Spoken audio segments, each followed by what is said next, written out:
And welcome back, everyone, to Weber State Esports. We are so glad you joined us on this Sunday evening.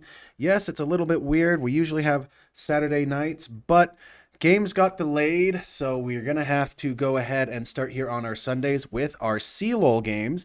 Turns out we are into the beginning of the playoffs, so that's where a lot of the weird scheduling conflicts came in. So without further ado, we are going to be Weber State Esports versus Irvine Valley College Varsity, also known as IVC. Yeah, this should be an exciting series. This will be a best of five. This is the first best of five we played with CLoL this year, and it is fearless drafts. So this should be quite interesting, especially I think the fearless drafts really become intriguing after you hit game three. Then lots of champions are out and teams really show their flexibility. We see IVC banning a Nami support first. Nami support, and then Weber State actually going to get rid of the Varus. I'm not too surprised by that. They're not first pick, and Varus is just, even with all the nerfs he receives, people still find a way to play him. Yeah, Varus in the top lane and as an AD carry, very oppressive. So a very good or safe ban from Weber State, especially to deny some flexibility. IVC kind of doubling down here on support bans as they ban a Nami and a Karma, and Weber State actually responding with a Seraphine ban. Seraphine must be kind of a response. IVC probably plays it, and Weber's like, we're not going to pick it right now, so let's go ahead and get rid of it. It will be interesting to see how things going, because if at this rate, there's going to be a lot of bot laners that just aren't available. Yes, League has over 150 champions, and we only get rid of 10 of them, but it could mean a lot, as Goku's Orianna is not allowed. Yeah, Orionna's been a very strong pick this season. You see it a ton in competitive play. With Weber State responding with a Senna, so a lot of bot lane targeted with 5 of our 6 initial bans going towards the bot lane. So I think we'll see potentially a lot of initiating dive type supports, maybe Alistars, Leonas, that type of thing. We see IVC dropping an Mbessa as a first pick. This is a very solid choice. She can be played either in the top lane or the jungle, so quite a bit of flexibility there. I will say Riot has hit her pretty hard in her jungle. She's pretty much kind of dropped off the map a little bit in the jungle. She got tapped really hard. Her Q's damage, her E's damage, and her W's damage, I believe, all got hit on jungle monsters. So she's not the menace she used to be. So I feel like it's more top lane, but I'm probably wrong because professionals still will play Ambessa in the jungle with a quick pickup of Xin Zhao for Weber. You simply gonna say, hey, if it's ain't broke, don't fix it. Xin Zhao's good no matter what happens to him, and we love it. As Rai's gonna get picked up as well. Been up and down in professional play. Got nerfed pretty heavily because he was just too strong, and then Actualizer got buffed, which was what made him too strong. And so now Rise is still in that weird sub 50% win rate, but he is one of like the 5 champions in league that will always be sub 50% win rate because of the way his kit works. Yeah, IVC coming in and picking up a Nico for support. Nico is a very interesting character, very hard to track for teams, and can definitely apply a lot of pressure here into this bot lane. So I think a solid pick, especially if the support from IVC knows how to pilot her very well. I will say, I learned a really funny mechanic with Nico, is that if you know which minion Nico is, and you have your jungler smite the Nico, it does full jet damage on smite. So you can all of a sudden deal like 1400 true damage to a Nico when she's in disguise. Yeah, it's very risky to be moving around as those jungle monsters and things, but it also allows for a lot of stealth on the minimap. A Yunara being locked in for IVC. Yunara Nico, a pretty safe lane. Nico can kind of peel for the Yunara, but also apply a little bit of pressure and allow her to scale up. Weber State going with an Ezreal pick. This is a good pick into the Nico because Ezreal can still farm. He can keep his distance away from a Nico. So just a great response pick. As Weber State now banning out a mid laner here, they choose to go with the Victor. Victor is a good lane into Rise. He has a lot of range and he can just kind of stay away from the Rise and his mobility, especially if he runs any phase rush or anything like that. So a solid choice. I do see, yeah, I was going to say IVC probably is going to start taking away some top laners that are pretty good in Ambessa. I still think that this is, even with the nerfs, probably a jungle Ambessa. Top laners almost never get picked in the first round. Just kind of the way things are. You always wait till second round. as we were going to go ahead and keep banning away mid laners that do well into Rise. We haven't seen the Azir ban, and it won't get banned. So it would be interesting to see if IBC decides to pick it up in the second round, which would be really late for an Azir, which is kind of crazy to say. Yeah, Azir's one of those interesting champions where his kit kind of seems basic when you look at it, but it is so hard to master and play, especially at a high level. So I wouldn't be surprised if it's not a champion that either mid laner has in their pockets. It's just one of those picks. Even in the professional scene, they're not afraid of leaving Azir open against certain mid laners because it's just not that good if they don't know how to pilot him. A Rek'Sai ban from IVC, so they're preventing some top lane sustain, something going on here. Obviously against Batau, as Weber State decides to pick up a Janna. Yeah, so all of a sudden, this Nico actually gets countered pretty hard because they have to stun the Janna because the Pop Blossom takes a while to go off. If you can pop the Monsoon before the Pop Blossom goes off, all of a sudden Nico engaged, completely negated. And we see actually a Vel'Koz here. So we have a Vel'Koz mid lane from IVC. This is quite the interesting pick. I feel like it works into the Rise. Vel'Koz has the range to stay away. Obviously, if Rise is able to get on top of him, it's a completely different story. Vel'Koz really has to predict his knockup and whether or not he can protect his safety, basically. It really does come down to that. As an Aatrox going to get picked, and a lot of people would go like, "Oh, well, that's Aatrox top." But again, still, Aatrox and Ambessa are very much either can go in top or jungle. I still think that it will be Aatrox top, which means Batau does have the counter pick. It makes me really think that this is why the Fiora and Rek'Sai were banned. Both of them are really good into Aatrox. Now, what does the Batau do? We know he will play a Gnar here and there. I wouldn't be. Oh, and a Kali. I was going to say I wouldn't be surprised to see a Gnar or a Camille come out, but I wasn't expecting a Kali, that's for gosh dang sure. Now, I think the crazy thing here is I wouldn't put it past Batau to play Rise top and we see a Goku Akali mid. It's probably less likely because I think Akali's better into the top lane as she has a little bit more of that long range or long lane mobility.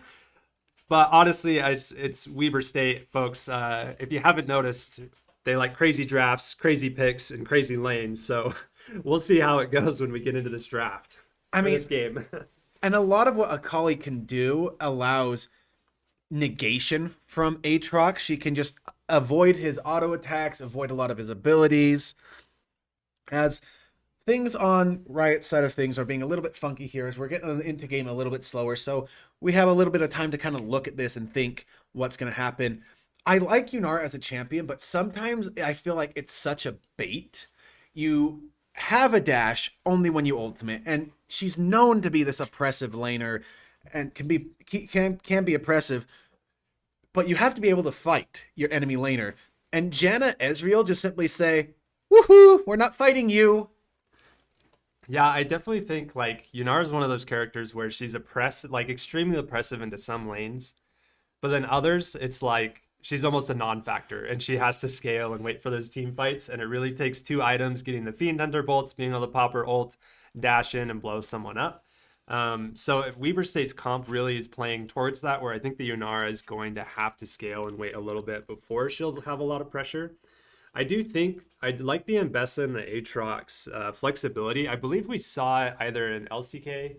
As we're going to jump into game here, I think it was either an LCK or the G2 game today where they picked both, and it was just like, well, either could go anywhere, so good luck picking a lane counter here. Also, we do want to give a small shout out to the support playing in this series, Gloomgrove. Many of you will recognize him. He's been on and off of varsity. He last season was on varsity for quite a while Sendy played support for him and he bounced around. Currently is our junior varsity purples jungler. So that's where you probably recognize him most of recently. We're happy to have him back on varsity. We know he's a great player, as you getting funky here with the movement as they are going for a lot of pressure onto his Raptors. It's just that you're very stereotypical, I ward yours, your ward mine. But what they didn't know is a really good ward there from you gets good vision, as actually speaking, you were right. It is a Batau Rise top. Batal pulling out the classic switcheroo, using the zombie Rise skin too. What a legend. I think we also what we see is the Aatrox in the top lane with the Mbessa in the jungle. So that should be an interesting matchup because I think the first Aatrox Q is similar range to the Rise Q. So he should have a pretty decent time playing into the Rise, but I think it really relies on whether or not he can hit that first Q and how he can space it here. I think the biggest thing that is huge about these lane assignments is that Rise would have a hard time into Vel'Koz. Akali doesn't. Akali has so much more threat once you get levels and items onto this Vel'Koz. And not to mention, once Batal gets his top lane quest, you get a Rise to level 16 early, and it just exacerbates the amount of damage he can do because of the levels he gets. Yeah, definitely having a late game Mafia boss Rise is a huge threat, and it should be very exciting to see. I would like to point out that Batal, he showed pressure in the jungle early, and he threw a Q at the Aatrox showing that he was holding the river pressure. And it made the Aatrox actually walk the long way around, and I believe he missed a few minions of XP, so he's a little bit behind here. So great pressure from Batal here to really just hold down this lane and make sure that he is the person in charge. As we see an invade here from Weber State, you going aggressive onto this Mbessa and followed up with Goku's support. A great early kill, and then he's going to take a ton of jungle. He can clear this bot side from the enemy team and then go back and clear his own bot side. He should have a huge CS advantage here. And a lot of this stakes from that early vision that we saw on the Raptor. The Raptor Ward vision means that he knew Mbessa had started topside. So he, as a Xin Zhao, is going to clear so much faster than Mbessa because of the nerfs. So he's able to get in, finish his topside, take that red, and then take this crab and go back for his blue side. So he is a full camp up on this Mbessa. Yeah, that will be quite the advantage for him. We'll have to see now if the Mbessa can be able to pull any ganks and try and swing some advantage in some of her lanes.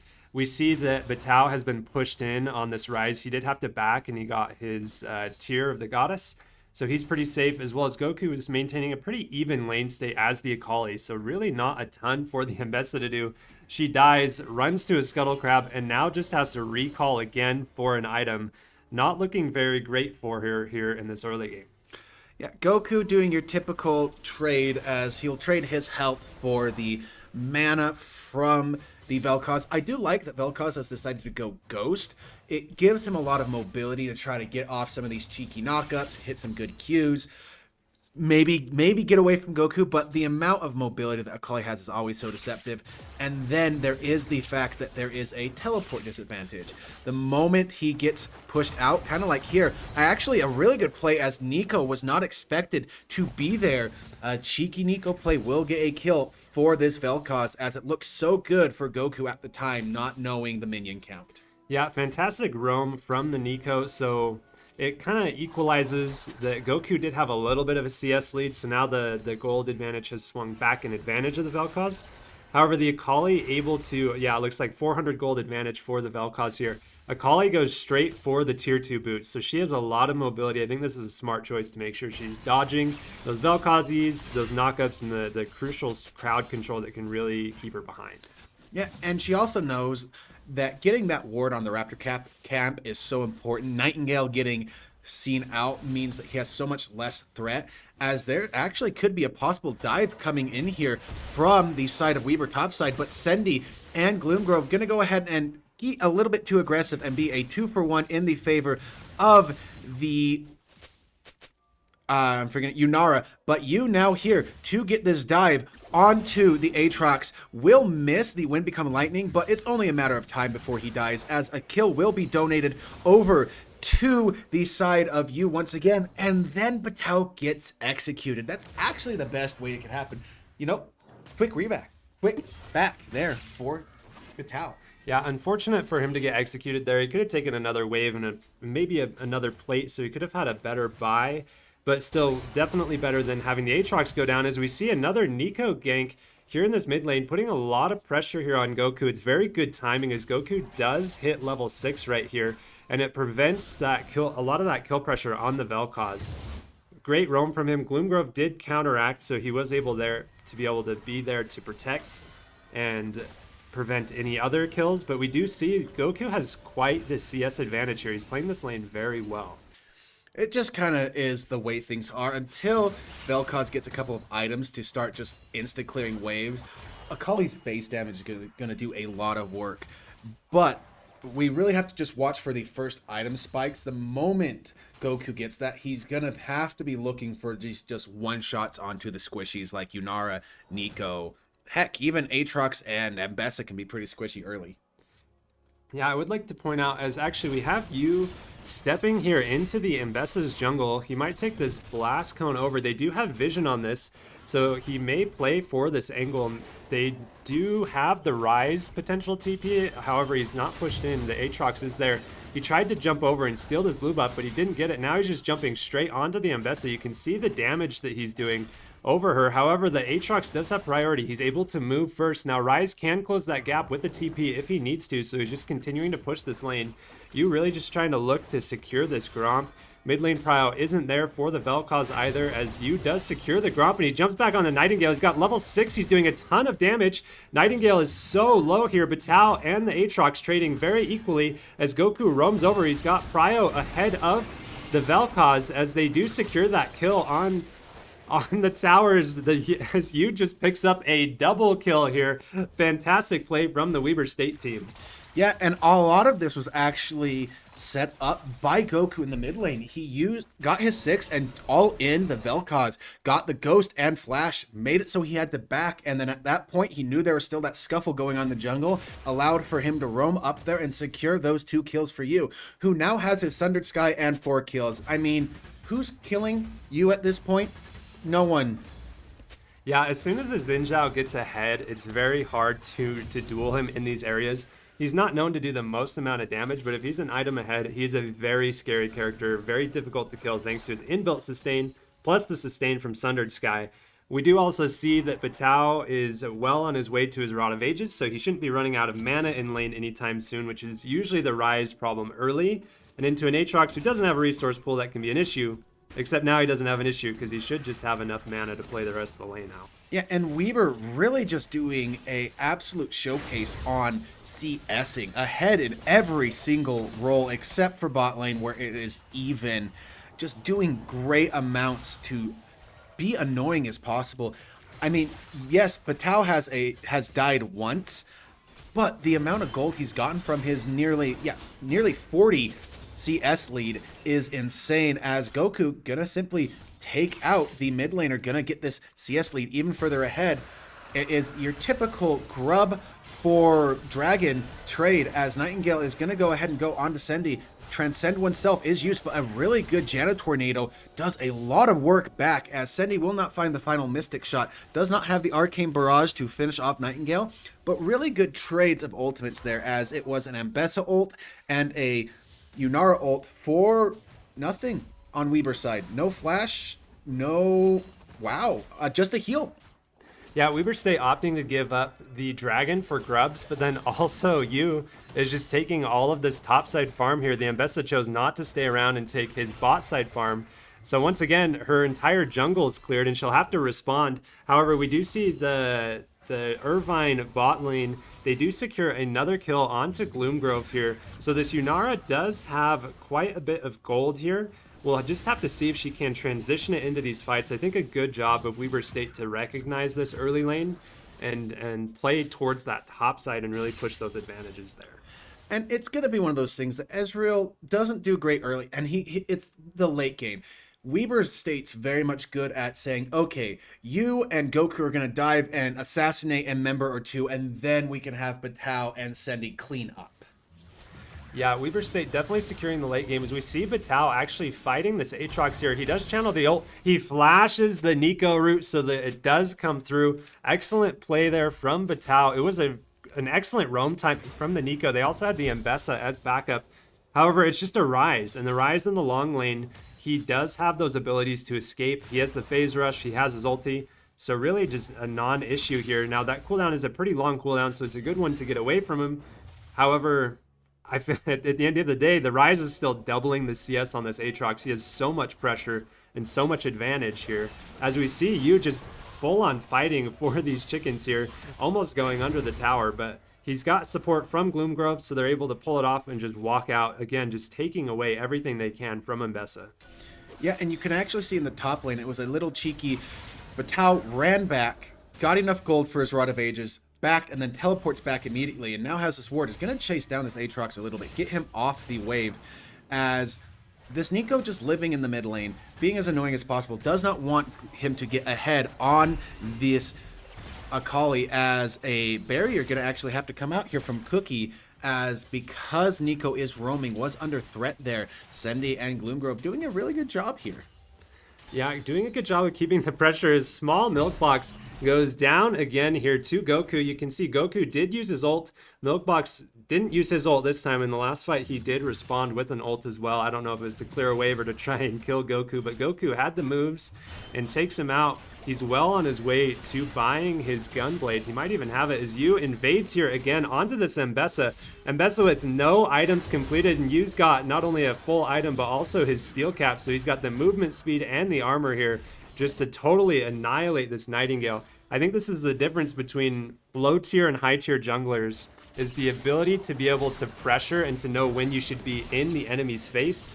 You can see he's had his own camps up as he just dives in on this Neeko as well, trying to get some vision down. However, Yu is just able to come in and finish this kill off. Easy peasy. He's 6-0. As I was saying, his own camps are up, but he doesn't care because he knows he should be here taking the enemy's camps. However, the Aatrox does kill the Rise here in this top lane. Yeah, and it does cost his flash, his exhaust, his ultimate.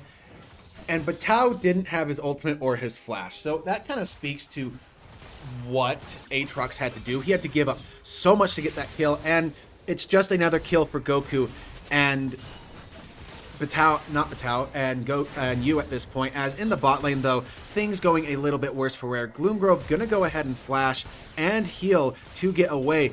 Really taunting Nightingale here. Nightingale wants it so bad, but will trade his own life. Is just desperate for anything at this point. Small milk box here, gonna be trying to push in as quick as possible, but Goku does have the perfect execution. Back up immediately right now. Will go ahead and use the Shroud to try to clear, but will not be able to. Gonna go ahead and simply say, I'm going here for the ward. But Tao now in the bot lane, gonna start pumping out damage on Cookie, but with the Neeko coming back, will be able to say, hey, I need to be careful, I need to be calm about this. I finished my quest, so I'm just going to pressure this bot lane now, and we're going to send Goku into the top lane to keep pushing and keep pressuring.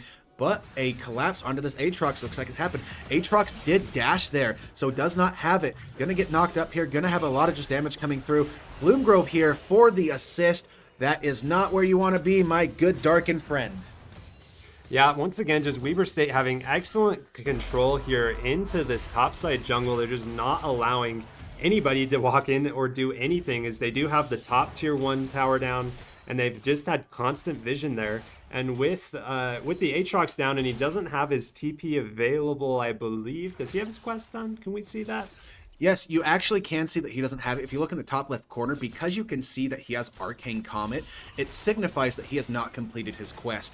In fact, the only member that has completed their quest on the side, well, we have 3 members that have completed it on IVC and 3 members that have completed it on, 4 members that have completed it on Weaver State's side.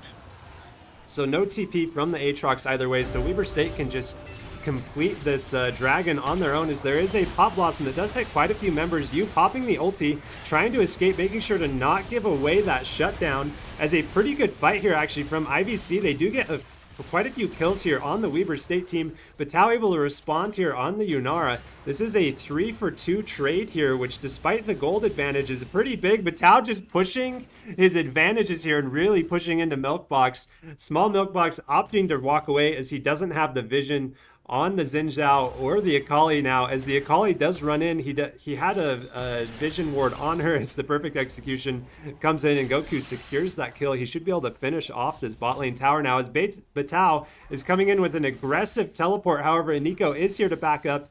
Batao opting to not chomp on that too much, as he doesn't know where quite a few members of the enemy team are still. Yeah, but the Vision War is going to go down. The teleport shield on Batao means that he is just so okay with taking these long, aggressive fights, as that shield is still there, taking all this damage, as he is just hitting rise ability after rise ability, really just going in, as you will not be able to hit the Wind Become Lightning to execute the Nico, but Sendy will hit it with the Arcane Barrage. Excellent barrage here from Sendy, as he just has this pressure here on this mid lane as well. Cookie does show up to try and defend. He should be able to. Gloomgrove threatening a tornado, and maybe other members tempted to dive, but they do have a lot of pressure here. Our objectives are on quite a long cooldowns here besides this Rift Herald. So the Rift Herald that Weber State will take due to this top lane vision dominance. I think University of Irvine, whatever their IVF, they are just okay with hanging out and taking some towers. IVC, IVC. Yeah, IVC.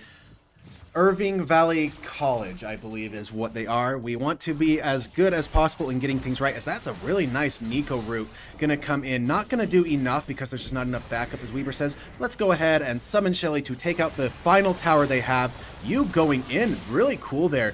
Then goes ahead and gets onto Shelly, as they're actually going to bend the bolt. They want the Nico more than they want the tower, but Shelly going to still get the charge off.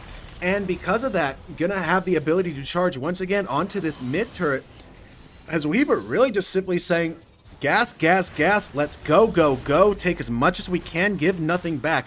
As Goku now has 2 completed items, has his Gunblade and Shadow Flame, and halfway to a Death Cap, he will blow up anyone he finds.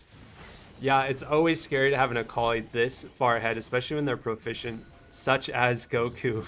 He running down into this bot lane. I don't think they have any chance of killing him unless they bring several members over here, in which case we've seen Weber State is very capable of capitalizing on the other side of the map. We see overall here at 17 minutes, there's a 10,000 gold lead here for Weber State Esports.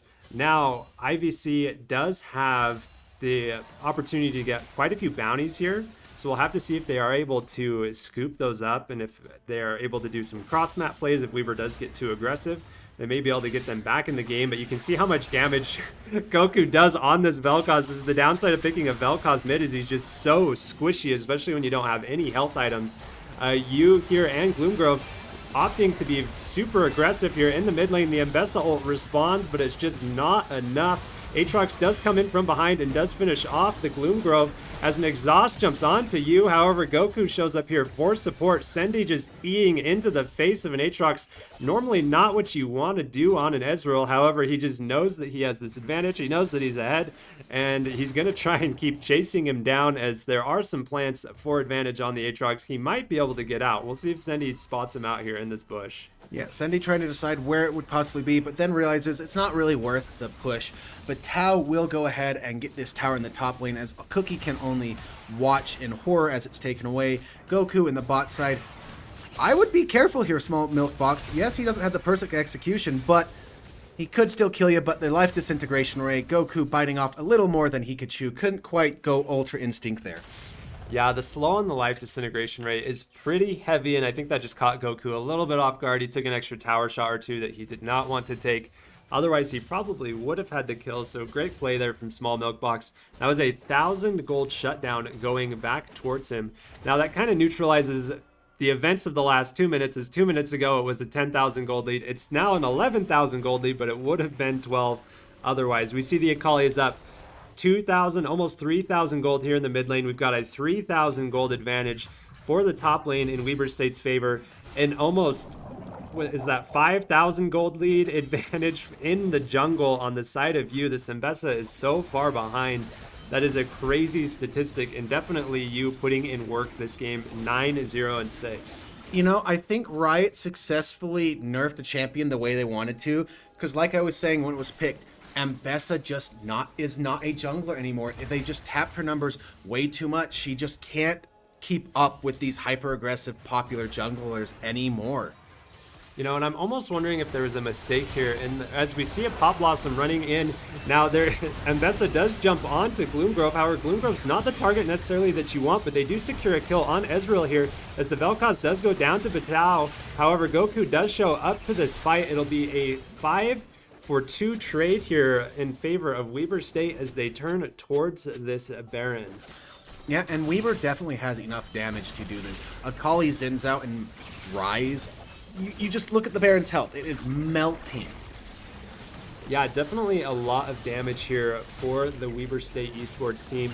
They've played this map really well. They've held a lot of control. IVC's tried to come in and take control. We've seen some great Nico roams and things. However, Weber State's just counteracted and been in the right place at the right time and really just made sure that they are in the driver's seat for this game. We do see here that the next objective will be a dragon in 3 minutes and 45 seconds, so there's still quite a long timer for that. Weber State's going to spread out and probably try and play for these towers. We'll have to see if they decide to push in all 3 lanes or if they're going to try and do a 2-lane push. Either way, they need to make sure that they don't give over any bounties to this opposing team. As we see Aatrox just stepping way too far forward. Insane damage from Sendy and Goku combined there, just absolutely nukes him. Looks like Weber State's just going to 5-man mid. They know they've got the pressure, they've got the grubbies, so they can just infinitely push down this mid lane inhibitor tower. As we do see Patao sending in Goku as the solo man with the perfect execution. I guess he wanted to use the second proc on his ult as he just absolutely blows up the Yunara. Goku surviving thanks to the Janna abilities. There's a Nico Pop Blossom from behind, which looks absolutely excellent. However, there's just a significant gold difference here from the Weber State esports team. It is small Milk Box solo left alone to defend without an ult. This does not look like a promising expedition for him as Yu jumps on him. Almost finish him. We do have a Zanya's popped out here. Goku jumps in for the finish. The Aatrox in the ult will be Nexus dove and killed as Yu gives away the first kill, giving a perfect 11-1 and 11 stat line. 1-1-1-1-1. And that will be a win for Weber State Esports in Game 1. We hope to see you shortly for Game 2. Stick around.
And welcome back, everyone, to Weber State Esports, where we are back for our CLoL Best of 5 intro to our playoff series, where we have Weber State versus IVC, where it was a banger of a first game. If you didn't see it, Weber really pulling out all the stops to do a lot of work. As you can see, it is fearless, so we won't see any of the 10 champions we saw last game. So no more Nico. But because IVC was the one that lost last game, they have decided they want the red side. They want that 5th slot counter pick. Yeah, so we see Weber State coming out here and choosing to ban a Senna first. IVC coming back with a Varus. This is a similar ban to what they did first game. We mentioned Varus, very good in the top lane, also very good in the AD carry role. So a very strong ban from them just to neutralize flexibility, which as we saw in the last game, Weber State had a lot of flexibility with the Akali and the Rise. Weber opting to come back and ban another Enchanter support with Seraphine, and IVC keeping suit and following with a Nami ban. Yeah, it will actually be really interesting to see what Weber decides to ban third this round, because they banned the Varus last time because they were on red side. You don't ever want to give it over a first pick, especially to Weber. As Jace going to be the ban of choice here, they don't want to deal with it. His ability to go top lane, mid lane, and jungle is just too much flexibility for anyone's like. Heck, I've seen some ADCs pull it off. It's really weird. Don't try it at home, kids. I didn't say anything. As Orianna once again going to get banned away here, as there's that first pick Azir that I was kind of shocked didn't come out against Goku with the Rise being picked up. But even if that had happened, the counter pick Akali still would have come through. Yeah, Azir, very proficient mid laner here. Goku on Azir, very proficient. So he should be able to have a lot of playmaking abilities. Now, the one thing is that Goku is a very early game player, and Azir's kind of more of a mid to late game. So have to see how he adjusts between game 1 and game 2, where he had a very dominant early game as the Akali. IVC responding with a very strong bot lane. We see this a lot in the professional play, a Karma Corki lane. This is a lot of damage early. Corki has very great base damages as well as the Karma, and Corki will just scale into that mid game if he is allowed. Yeah, but I like the Nautilus counter pick, and then Kai'Sa. I was going to say Nautilus and then someone else that can really duel, can really scrap would be really good. And that's just really good because you simply depth charge the Corki, and doesn't matter if he Valkyries away, he's going to get knocked up. Kai'Sa can then do her ultimate, which I'm forgetting the name of, onto him and absolutely blow him up. Kai'Sa probably going to go the mixed AD AP route, the Kraken Slayer into Nashor's Tooth into Dusk and Dawn. We all love it here at Weber State Esports. We love the Dusk and Dawn. Speaking of another Dusk and Dawn potential, we have a Mordekaiser locked in here for IVC. Mordekaiser top lane is quite the pick here. We see Vital loves these dueling skirmishy type champions, so he should have a pretty strong pick here into a potential Mordekaiser. As we see Weber State opting to ban into a Victor again, just keeping that mid lane, I guess, like passiveness away, as Victor's very good at just farming and keeping a casual lane. Fiora and Vi coming in for IVC, taking away a top laner, and I'm assuming a Vi jungle here from you. Weber State here able to respond back with a last ban. You know, I see this Mordekaiser and everyone goes, oh, that's top laner. But I would be really happy to see if this was a Mordekaiser jungle. It happens. It's cheeky. It's funny. And if you're not expecting it, it can do some funny things. As Zed will go ahead and be banned away. We don't want to see that going into the chicken. You know, Deathmark plus chicken equals fried chicken. Yeah, Zed a very strong pick into an Azir just because he can dodge Azir's walls. He has a lot of damage early. He can really shut him down in this early lane. So I think just a solid pick. Now, IVC choosing to pick an Aurora Ari. They're floating a lot. And Ari been very strong the last few patches. She has some very potent builds. She can go for the Rod of Ages kind of slow build. But I think the more potent one is when she jumps into the Malignance, and she can just apply a lot of pressure here in these early games, which backed up by a Karma and a Corki. Very potent. Now, Weber has to decide, is this Mordekaiser the cheeky jungle, or is it a top? Okay, you. I was not expecting this, as a Lee Sin is locked in here. Now, it's just up to Batao to say, okay, what do I want to pick? Do I want to pick Minar? Do I want to pick Camille? Heck, is it even a Zahen angle? Yeah, this Lee Sin's a very interesting pick. He has some good squishy targets to go on, being the Karma, the Corki, and the Ari. As the hen does come here from Weber State, the thing that Lee Sin needs to avoid is if he tries to go in for a crazy insect, and if the Mordekaiser happens to catch him in the Death Realm, it's not a very good look for Lee Sin. He likes to set up these team fights. However, if you can get far ahead or even a little advantage, he's not scared of the Death Realm, and he can just duel the Mordekaiser anyways.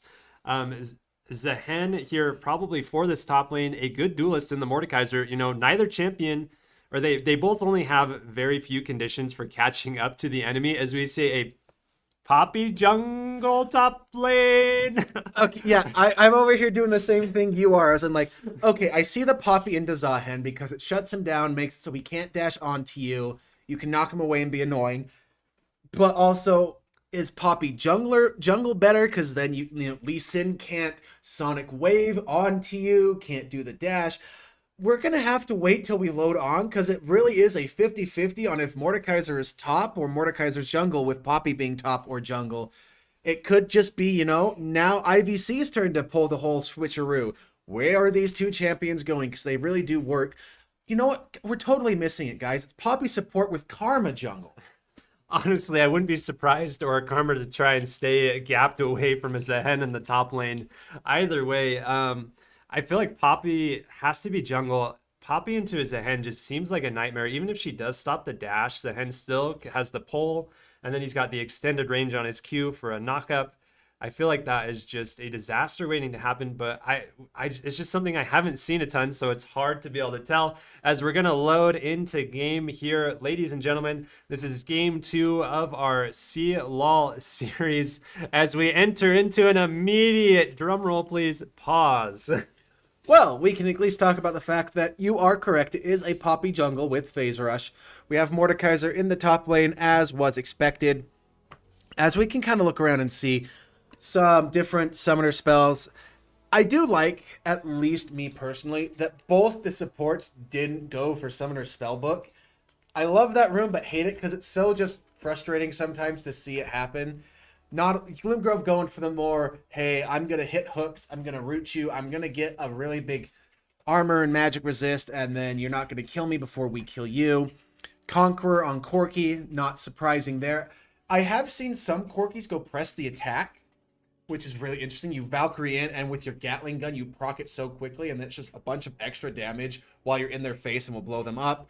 You deciding to go Conqueror along with Batao, pretty standard with, Zahen and Lee Sin runes there.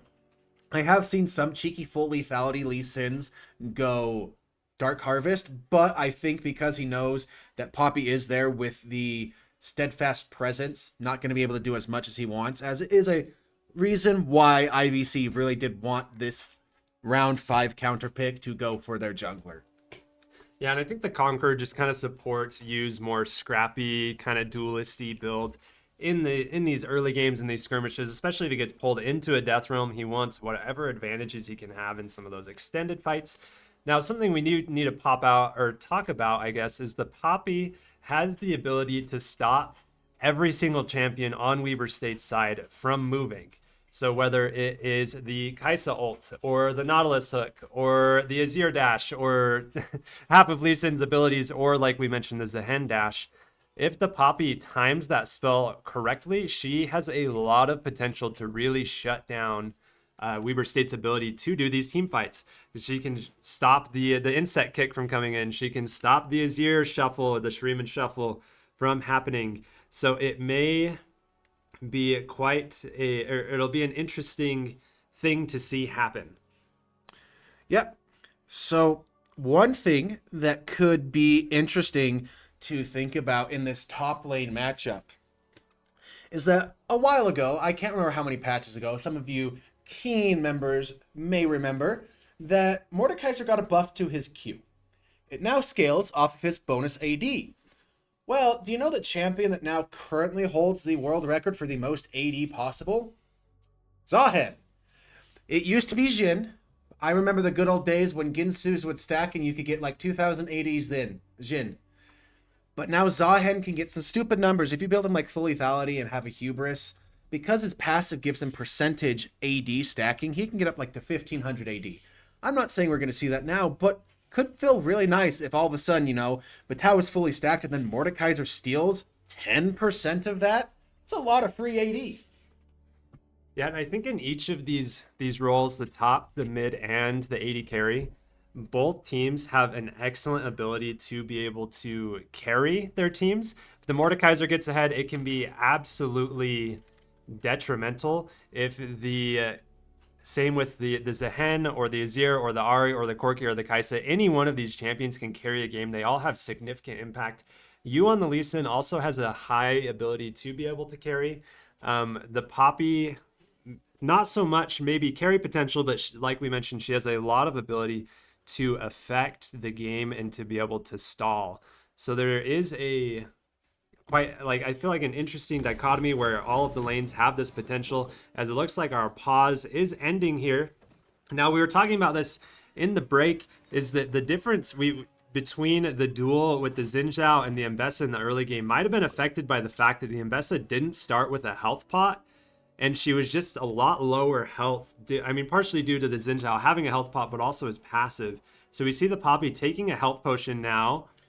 Here is our obligatory pause that happens because of spaghetti code, and we're back already. I want to mention that we also might have the same thing going on here, because while Poppy has shielding that's useful, Lee Sin does have built-in spell vamp in on his W, so he can be very good. As Small Milk Box actually going to be in a really interesting position here, won't get hit by the Q, but will get chunked out as Goku just going to stack that lethal tempo and just pelt into Ari here, getting a bunch of damage down. As I really do like the skin matching done from Sendy and Gloomgrove. Ink Shadow Sendy with Conqueror Nautilus. The skin just feels so right. Yeah, I mean, Zehen's base form here as well. Maybe the Azir in the mid lane. He does have the Warring Kingdoms red going on. The only thing missing is you with his blue skin. Throwing it off a little bit for us, but that's okay. We still love him anyways. As we see early game, this Mordekaiser does beat the Zehen up here quite a bit as we see the Conquerors procced and just that Mordekaiser passive. Oh, the double flash with the first blood going over to Mordekaiser. Looked like we had a little bit of a spectator blood there, or bug there as the first blood goes over to him, but the tower shot does trade back. Now, I think this is a pretty even trade. However, the Mordekaiser took Ignite, but Batao took Teleport, so really he'll have the advantage here as he is going to gain an XP lead, and I believe the lane is pushing into him. This is a fantastic position for him to be in. Yeah, just so unfortunate for the Mordekaiser that he was barely in tower range. It would have been beautiful. He could have gotten the back off and gotten some great things. You will see a little jitter going on. I believe it's just a weird spectator bug because of the pause. We do apologize for that. There's not much we can do until Riot fixes their spaghetti. But hey, I guess they really like Italy because they always keep it around. Lots of spaghetti code. Indeed, it's a small indie company, people. We love it. Lots of trading going on here. I'm really appreciating Goku's positioning on his Sand Soldiers. We saw in that first trade with the Ari, he had great positions for them so that he was able to hit multiple auto attacks on her. You see another pause coming in here. We do apologize for this, or at least a stutter here. Seems a little bit long in the stutter, but it's fine. Now this Azir this is Azir post nerf as well. If this was previously Azir where his Sand Soldiers did a lot more damage, this lane would have been far over for this Ari. But thankfully he's a little bit weaker early, so she does still have a chance to hang out here in this lane. Yeah, we're gonna work on seeing what we can do about getting the stream back and going. It could just be that, again, because of the pause and how long it was, the replay could have bugged out and crashed. So we're gonna keep looking and seeing what we can do to get things back go up and going, because this already looked to be a banger of a game and we don't want to miss it. So we're going to do everything we can on our end to get things back and going. So we will be back momentarily.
Hey everyone, so we unfortunately have some bad news. Looks like Spaghetti Code has done us in and the client has crashed on us. That means we unfortunately will not be able to get back into viewing game 2. So we will be back for game 3. We are so sorry. We'll let you know how it went when we know. Our apologies.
All right, everyone. Thank you so much for your patience in waiting there. So we have a conclusion to game number two.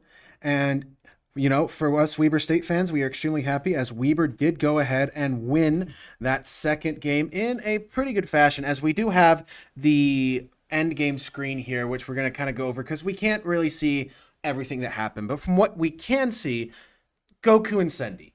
Goku and Sendy really kind of popped off and did a lot there. As Sendy went 7-0, Goku went 10-3.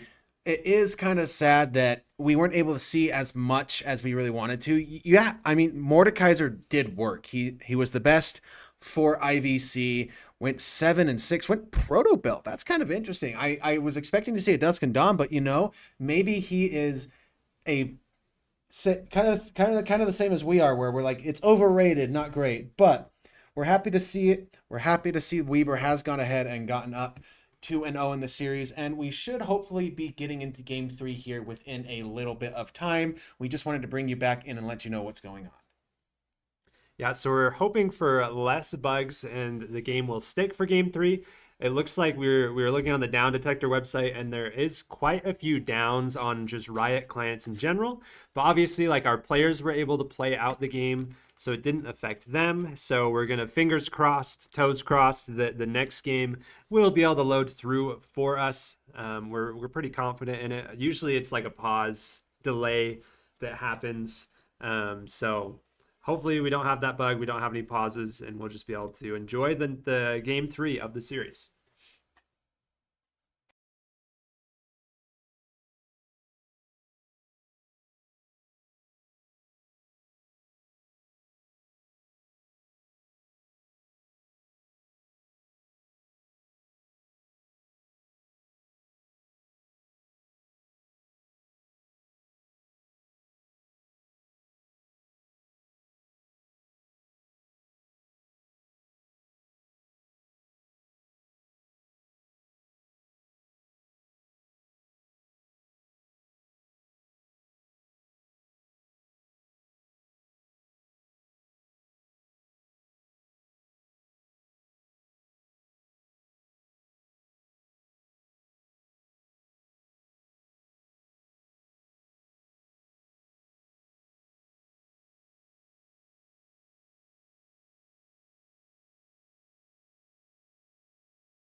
Welcome back, everybody, to our CLoL tournament. This is a broadcast brought to you by Weber State Esports.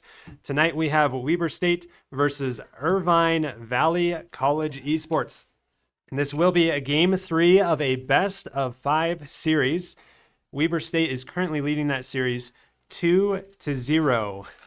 Yes, it is. We're still upset that we missed that game too, because it seemed like such a banger. And for those of you who were with us for game 1, you know it's been explosive. So we're glad that we're going to be back here for game 3.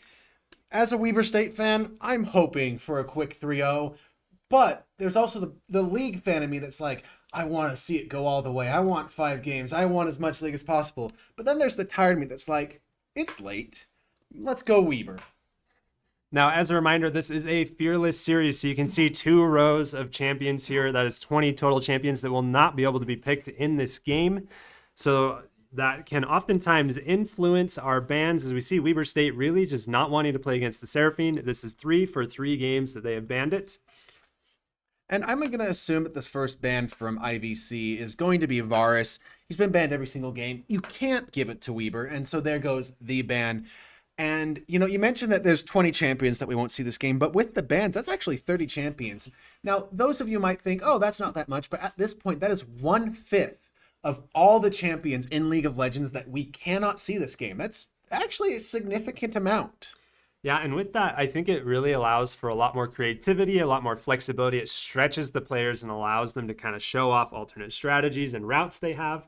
We see Weber State banning a Senna and then a response from IVC. They really do not want to see Goku's Orianna. As we mentioned, very proficient Orianna player. He is very scary, very threatening in lane and in team fights with that. Yeah, I wouldn't be surprised to see if Weber once again bans the Jace.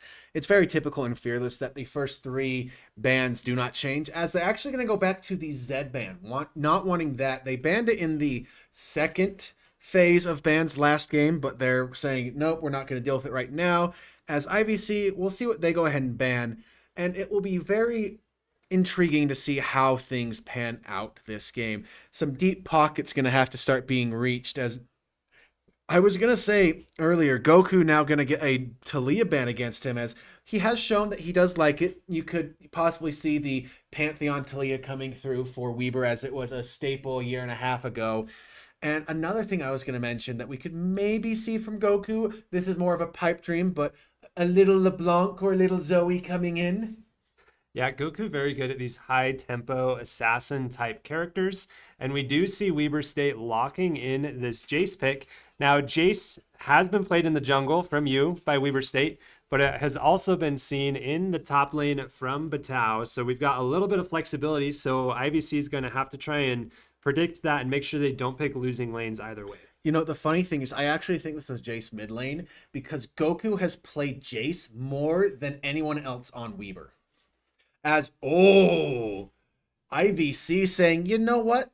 I don't think this is a Jace jungle, so we're going to take away one of U's classics, Viego. Now, do we get something cheeky and see a little bit of a fun Belveth come in? I don't think so. I would like to see it, but I personally don't think so. That's a lot of AD already coming in, means that you're going to have to see a AP top laner from Batao, and just doesn't fit quite so well. So I do expect to see more of a AP mid laner with some fun things coming in from Goku here. As Sivir going to get picked in. Again, she's very strong right now. Does a really good job of wave clearing, can be safe against some accelerated shock blasts if it's coming in from far, and she has that spell shield up. Yeah, super good into these poke compositions. Now, Weber State just responds, rightfully so, with the Alistar. If you've seen the Alistar against the Sivir, unfortunately, he uses 2 spells, so he can use 1 to neutralize the spell shield and then still get the knockup. The Sivir is a very tight window in which she can pull it off sometimes, but it is insanely tough, and a lot of times, especially with ping, nearly impossible. So a great pickup here from Weber State, and we'll see Gloomgrove's proficiency on an Alistar. Zeri going to get picked up here right away. I was going to say, what do we see Sendy pick up? I was like, does he do a Caitlyn? Does he do a Jinx? But I like Zeri. Both very much a go in and absolutely demolish bot lane. Alistar goes in headbutt pulverize. Zeri can pop in, use her ultimate, which I am spacing on the name right now, as that is a Zyra I want to say support. It's what makes sense. Can really bully the Alistar early and lock him down. But you have to be careful because if you lock Alistar down with the roots, he simply pops his ult and cleanses that stun and then can headbutt pulverize you. Yeah, a lot of early game control here for this bot lane. The Sivir and the Zyra both have a lot of poke potential with the bouncing boomerangs and all sorts of things that can go on that can just kind of chip away, especially the Zyra plants. IVC, once again, just massively respecting the Fiora from Batau. Uh, I think a very safe pick or ban from them to be able to just keep Batau off that champion. Weber State does respond with a Silas ban, so they're kind of trying to keep these high tempo assassin type characters away with the Silas and the Zed ban, trying to make sure the IVC can just stays down. Now they do have a Viego to try and counteract that, but we'll have to see what they can pull off with that. Yeah, I personally think that it would have been really wise for IVC to pick Silas as their third and final pick because it's the stereotypical, oh, they've picked Alistair and Silas isn't banned, pick Silas. But Weber State seeing that and going, oh, we have really good ultimates for Silas to steal, let's not allow it. As, like you said, the Camille getting banned, and I've been saying I want to see a Camille all 3 games, but just not going to happen.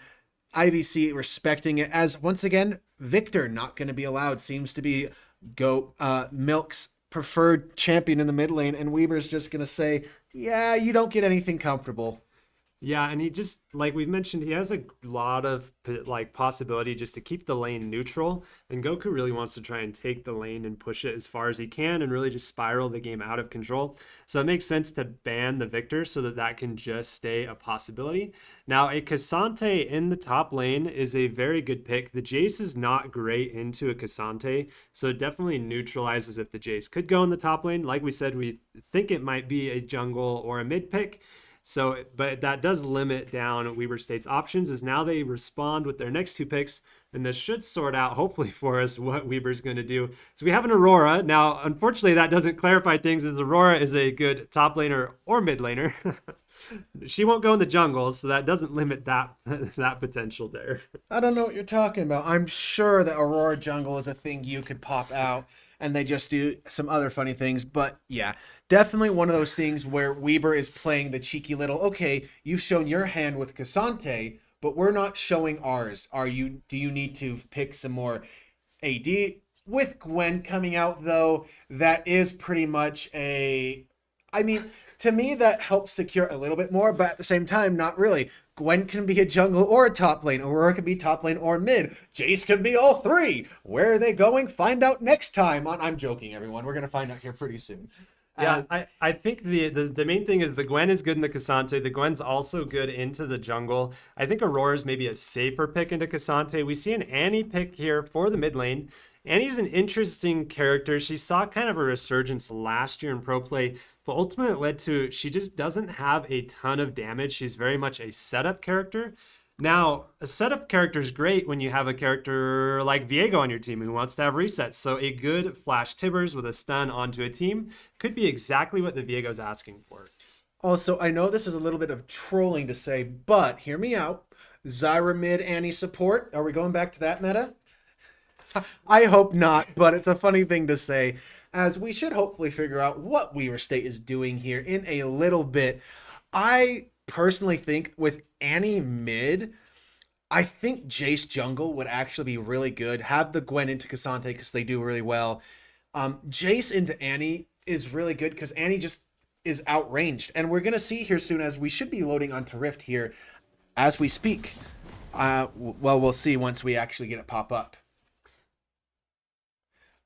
Yeah, Annie has, I think in the mid lane, it's an interesting pick because Jace does have quite a bit of range on her with the Shock Blast, but beyond that, she can just play in the wave. And if he tries to jump in, she can save her stun and then just throw it out onto him, which I think can limit a lot of his options. So it kind of will be an interesting matchup of where they're standing and what placement in the lane is, but then it also allows for a lot of opportunity for junglers to come in for ganks. As we're good to load into the game here, we don't see an immediate pause, ladies and gentlemen, so this is a fantastic sign for us, as we do see it is an Aurora mid into the Annie, a Jace jungle into Viego, and then a Gwen into the Cassante. So kind of the lanes we thought it was going to be. As, you know, Nightingale, mad respect that you got the Viego skin. I am not rich like you. It's an awesome skin. It'll be cool to see if we get some effects here. As it looks like Weber State's looking to try and poke down this Annie here a little bit. Goku does land an ability. Yu does as well. Small Milk Box starting out missing a quarter of his health. That's a pretty big difference here, especially into an Aurora. She has so much pressure early. She can be able to really chunk this Annie out. As we see it here on display, she's already got a couple passive procs on her. Annie's not been able to get a stun off. I believe that's still just her level 1 stun sitting on her. Well, the issue is that because of that initial engage there, Small Milk Box was forced to go her W. Ooh, yeah, the W start is very rough here for an Annie lane, as we see Gloomgrove just kind of pushing back the lane here, but then IVC has the ability with the Zyra and the Sivir range to just really push back into him. It's going to be a rough early lane here, as we see Batao fighting this Cassante here in the top lane. Cassante forced to flash away, knowing that that next Q from the Gwen it would kill him. Batao choosing not to tower dive, probably a safe move into the Cassante, but having a lot of pressure here.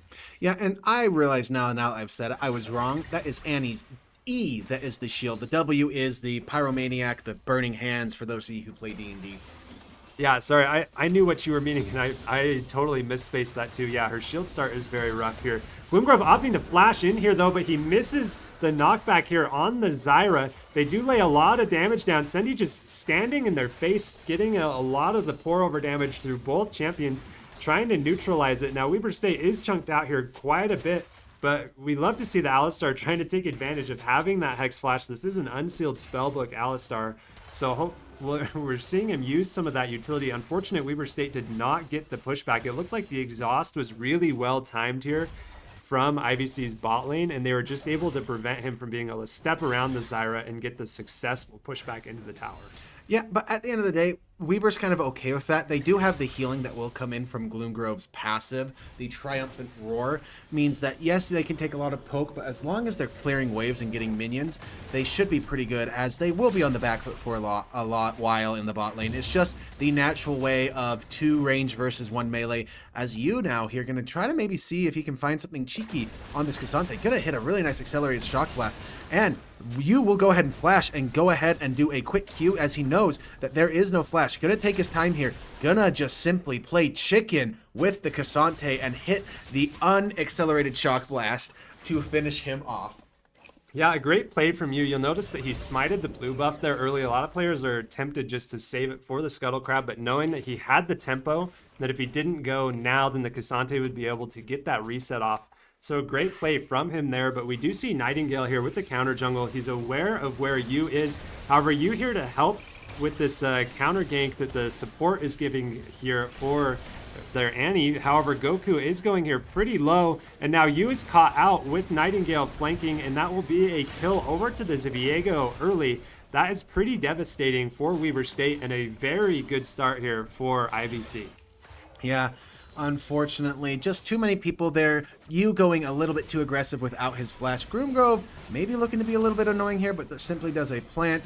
Knows that he can't really stop anything from happening here. Goku gonna try to scale into this lane a little bit more. Once he gets some abilities, some damage, can really do a lot to destroy this Annie. As Batao just absolutely loving how this top lane is going, doing so much damage. Maybe gonna look to possibly tower dive here. It's gonna get another snip here and gonna flash snip snip. The tower has not ramped up enough to do enough damage, and that's another death for this Cassante. Batao really happy with that, especially since it allows him to start really ramping up on this coal that he has bought.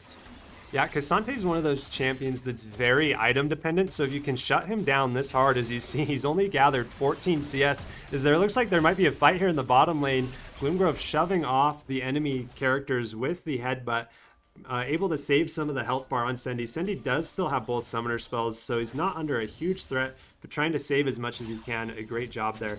As we were saying, this Cassante really takes a few items because he scales off of his resistances so much. So if he can be put behind, he's not going to really be a threat until very late into this game. We see Nightingale here very well positioned here on a gank for Goku.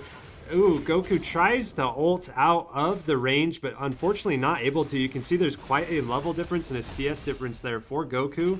And Nightingale just reading it perfectly and able to provide support there and give Annie a little bit more space to breathe so that she can get closer to that level 6. Yeah, you looking for something cheeky here. Does hit the Shock Blast.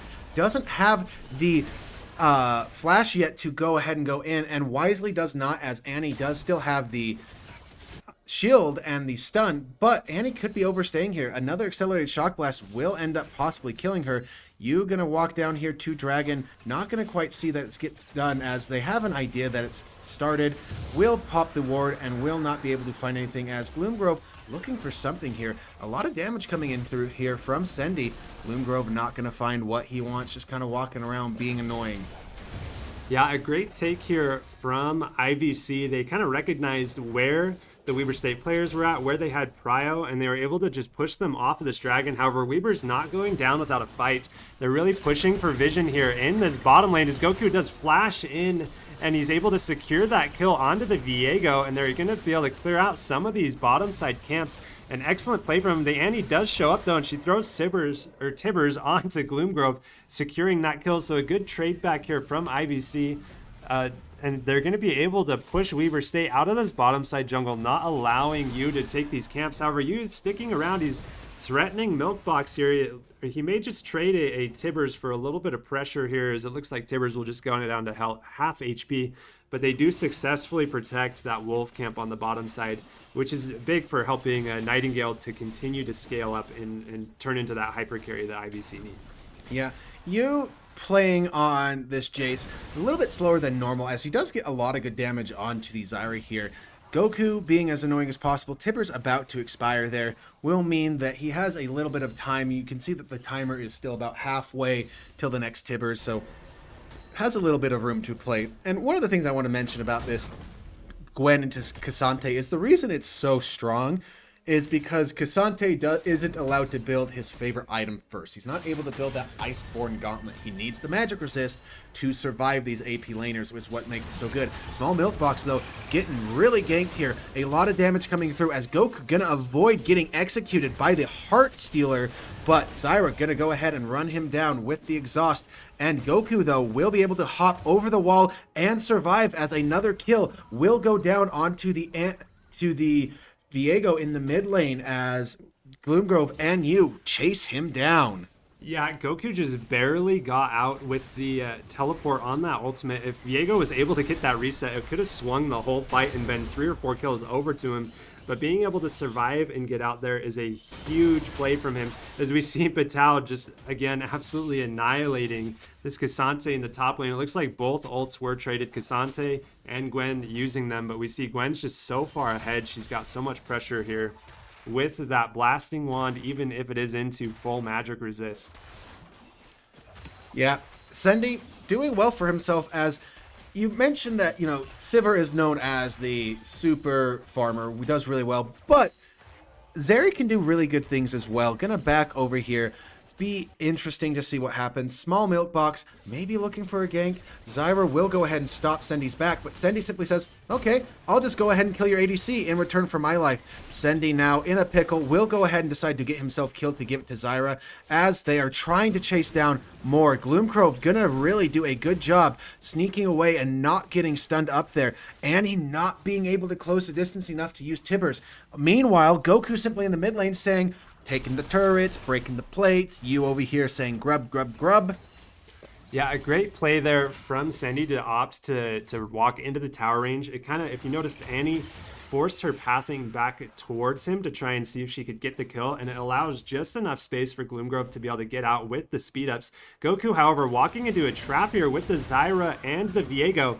However, he is able to get in between the worlds and stop the Zyra root from hitting him, but the plant does push him over, so now he's 1v1ing Nightingale here in the Dragon Pit, but able to jump back over that wall with the ultimate there and staying safe. Yeah, using really good the movement that Aurora has, and also buying Merc Treads first, so that when it upgraded, the CC from Tibbers not going to last nearly as long, going to have a lot more survivability into this lane against Annie.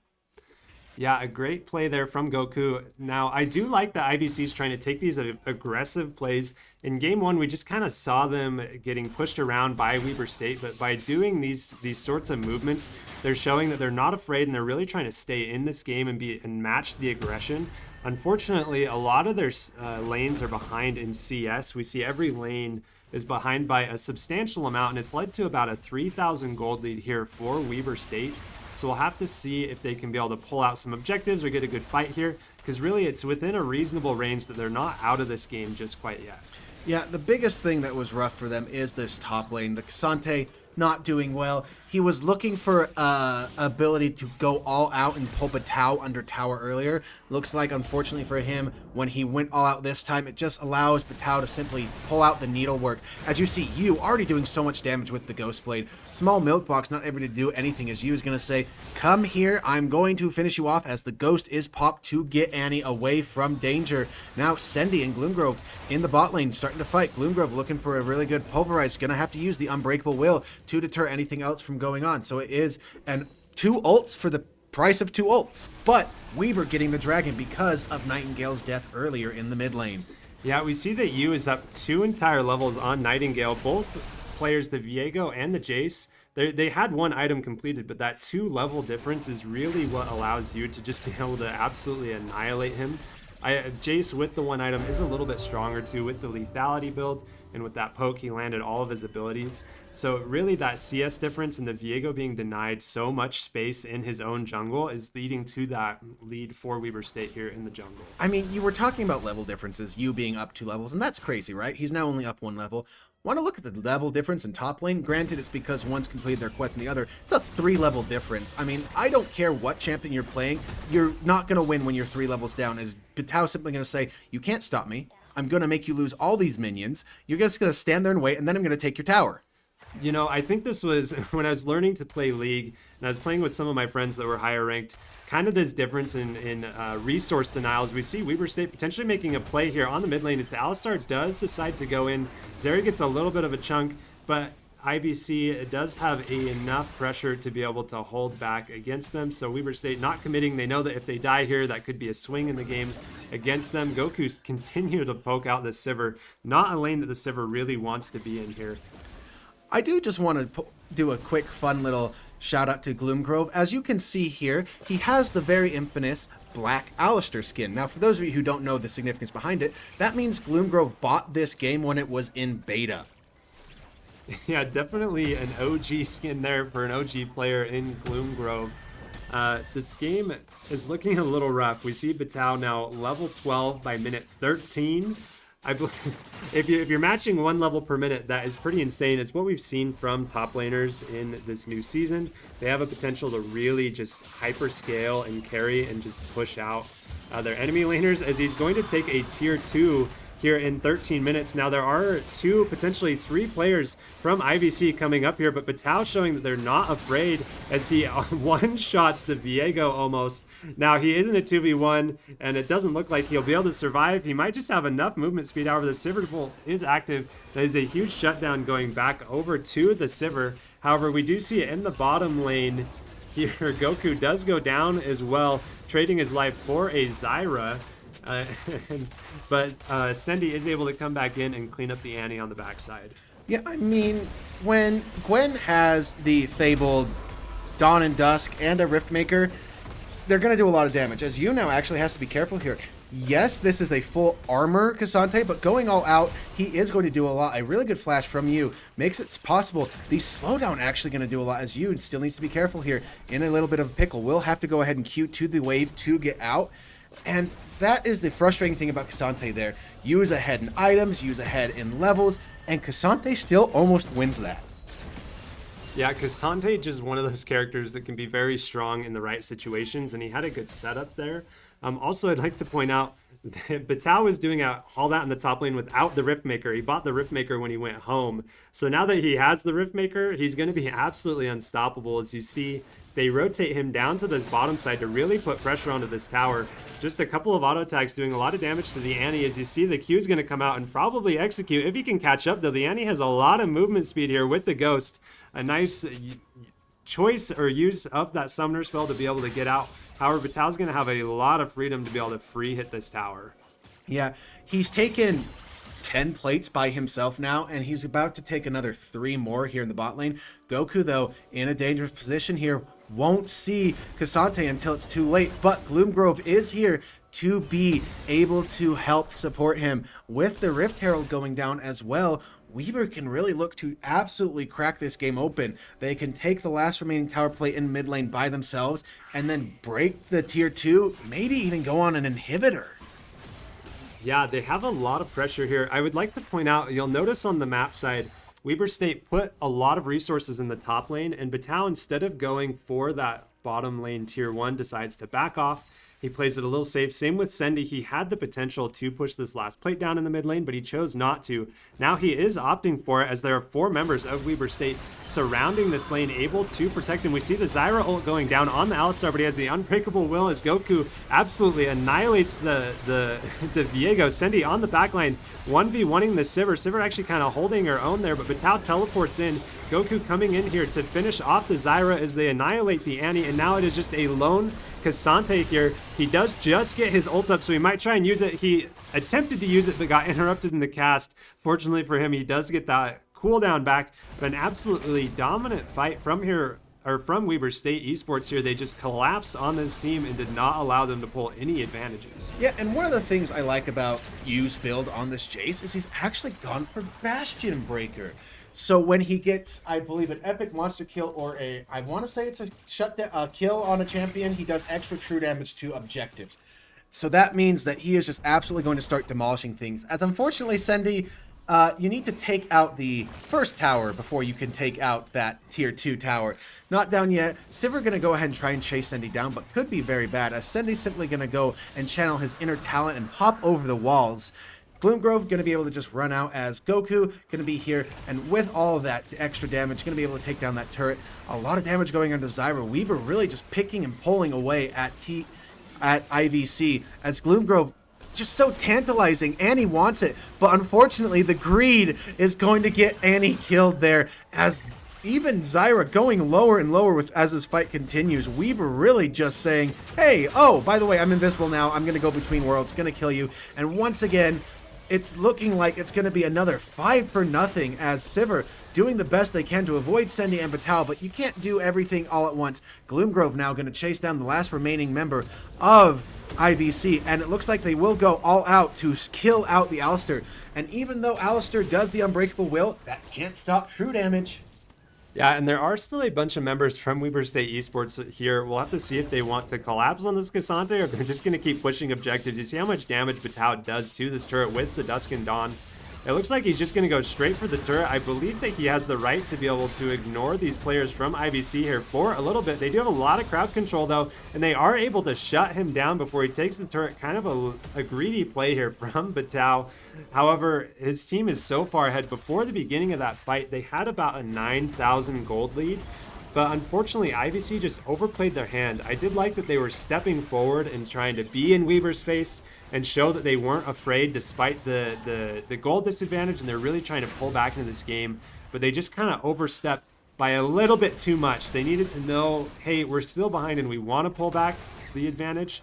But there is such a thing as going too far and doing too much. As we see Small Bilk Box actually flashing onto Sendy here with the stun in the mid lane. But Sendy able to flash out, and Goku then shows up and annihilates this Annie here on the mid lane. She has the Rocket Belt and the Between Worlds. The Viego looking for this reset, though, as it just evades him barely. I believe a red buff keeping Goku alive, as the rest of Weber State shows up here for reinforcements, as the Jace is far ahead enough just to one-shot the Zyra, as now they look towards the Sivir. Gloomgrove gladly to give his life so that you can be able to secure that kill. Yeah, he's actually really accelerated for an Alistar at his point. Has a Locket of the Iron Solari, Bulwark of the Mountain, and Vandal Pipes. Yeah, that is a tanky Alistar. I think the Vandal Pipe's my favorite item added this new season. The movement speed and the attack speed on crowd control is just so fun, especially in the new in ARAM Mayhem. I love that item. It is a blast. The Alistar putting it on Showcase But Weber State just really not letting up any pressure here. They've given over a couple kills, which could be detrimental, but you see that they have a 15,000 gold lead here at 20 minutes.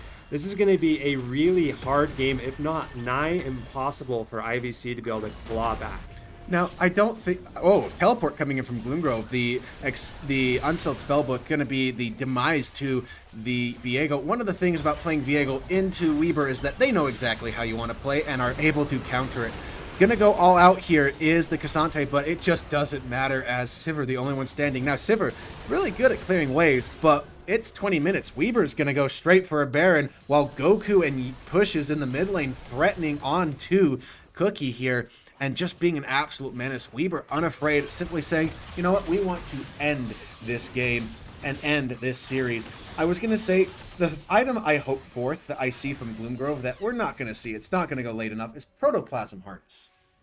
Oh, the Protoplasm Harness, I think, is a very underrated item. I actually mentioned it to one of my friends the other day, and he responded with, "What is that item?" Because it's just not been seen very often, but I think it's been making kind of a little bit of a resurgence as a lot of these resistance stacking champions do get a lot of value out of it, and kind of that lifeline, especially for the supports where it only costs like 2,300 gold, 2,200 gold. It's a pretty cheap item. It allows them to have a lot more survivability, especially when you're an Alistar who takes 70% less damage in a team fight. As Alistar jumping again here on the Zyra, Sendy does miss the shock onto her, however, just able to jump in and finish off that kill. Again, with this pressure, Weber State making sure the lanes are pushed in, and it looks like they're coming in here for maybe a final push. Yeah, and one of the funny things I will mention about Protoplasm Harness is, you didn't hear it from me, but if you're feeling funky, go ahead and try it on Tank Gravestop. Yeah, the resistance stacking on Graves might be a little bit insane. A Protoplasm Harness with a, what's the item that stacks resistance over time? Jack-Show, that's the item. Is absolutely insane. You can heal your full health bar, I think, twice over. Weber State takes the mid lane inhibitor. They're now here on the bottom lane. They just don't even care. Gloomgrove taking a lot of damage here as Vital jumps in 1v3. You following it up with the Unseen Worlds from Goku as well. Weber State coming in for a clean sweep. They don't lose a single... Oh, they did lose you, actually. You did die in the collateral. However, 4 members of Weber State with Baron-empowered minions able to successfully take down this final Nexus, a 20k gold lead here for Weber State that will finish the series 3-0 in their advantage. We do thank you for joining us this night. We know it's later than normal, and we are very appreciative of you always coming in. For those of you who want more Weber State esports, we will be back on Wednesday with Rocket League. And as always, for more League of Legends esports, watch for our games on Thursday, where we will be highlighting our JV Purple